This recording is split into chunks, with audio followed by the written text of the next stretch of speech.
ஆடிய திருப்பாதம் அம்பலத்திலே நின்ற அண்ணாமலையாரை கைதொழுது. இன்றைக்கு சுமார் 16ஆம் நூற்றாண்டிலே நடந்த ஒரு உண்மைச் சம்பவம். விருதுநகர் மாவட்டம் ராஜபாளையத்திற்கு அருகே உள்ள சேத்தூரில் பிறந்தவர் சிந்தாமணி பிள்ளை.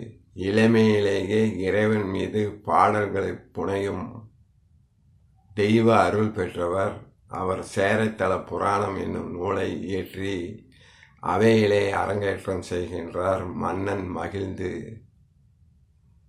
அவருக்கு 1000 பொற்காசுகளால் கனக அபிஷேகம் செய்கின்றான். இதனை அவையிலே இருந்த சந்திராமுதன் என்ற கவிஞர் ஏற்றுக்கொள்ளவில்லை. அவர் அவையோரை பார்த்து, இந்த நூலிலே குற்றம் உள்ளது என்று கூறியபோது, அதற்கு நமது சிந்தாமணி பிள்ளை, என்ன குற்றம் கண்டுபிடித்தீர் என்று கேட்டபோது, உங்கள் நூலுக்கு மூல நூலான வைவர்த்த புராண படலத்திலே நாட்டுப்படலம் நகரப்படலம் இல்லையே என்று கேட்டபோது, அதற்கு நமது சிந்தாமணி பிள்ளை, பரஞ்சோதி முனிவர் இயற்றிய திருவிளையாடல் புராணத்திலே நாட்டுப்படலம் நகரப்படலம் உள்ளது.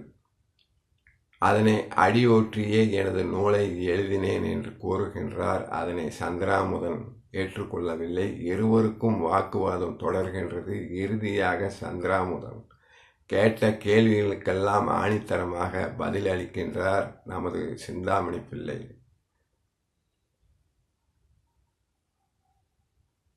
சேக்கிழாரின் பெரிய புராணம், கச்சியப்பரின் கந்த புராணத்தை தெய்வம் ஏற்றுக்கொண்டது போல் உங்கள் நூலை தெய்வம் ஏற்றுக்கொள்ளவில்லையே என்று சந்திராமுதன் கேட்டபோது, அவையிலே இருந்த மக்கள் அனைவரும் சிந்தாமணி பிள்ளை நூலை அரங்கேற்றம் செய்தபோது மழை பொழிந்ததே என்று கூறுகின்றார்கள். அதனையும் தெய்வத்தின் அருளாக சந்திராமுதன் என்ற கவிஞர் ஏற்றுக்கொள்ளவில்லை. நமது சிந்தாமணி பிள்ளை திகைத்து அம்பிகையை நோக்கி தியானம் செய்கின்றார்.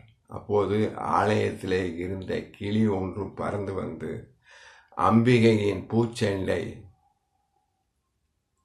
சிந்தாமணி பிள்ளையின் கைகளிலே கொடுத்துவிட்டு மறைகின்றது. இதனை கண்ணுற்ற சந்திராமுதன் என்ற கவிஞர் தனது தவறை உணர்ந்து அவையோரை பார்த்து, அரசரை பார்த்து, சிந்தாமணி பிள்ளையை இன்று முதல் உலகம் பொன்னாயிரம் கவிராயர் என்று போற்றற்றும் என்று கூற, மன்னர் மகிழ்ந்து சிந்தாமணி பிள்ளை என்னும் நமது பொன்னாயிர கவிராயரை யானை மேல் அமர்த்தி நகர்வலம் அழைத்து வந்து சிறப்பு செய்கின்றார். அதாவது, ஆராய்ச்சியினால் கடவுளை அடைய முடியாது, அன்பினால் மட்டும் கடவுளை அடைய முடியும் என்பதற்கு சிந்தாமணி பிள்ளை என்னும் பொன்னாயிர கவிராயரின் வாழ்க்கை ஒரு பாடமாக அமைந்துள்ளது.